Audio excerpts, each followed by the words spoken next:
This tutorial review will show you how to post a YouTube video on Instagram right way.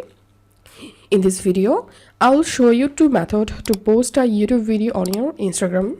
So first of all, open the YouTube video and tap on share. Tap on copy link.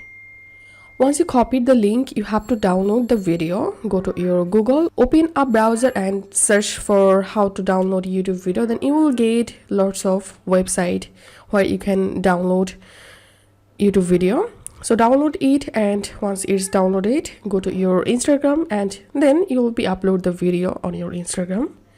And the second method is by link. So once you copied the YouTube video link, open Instagram.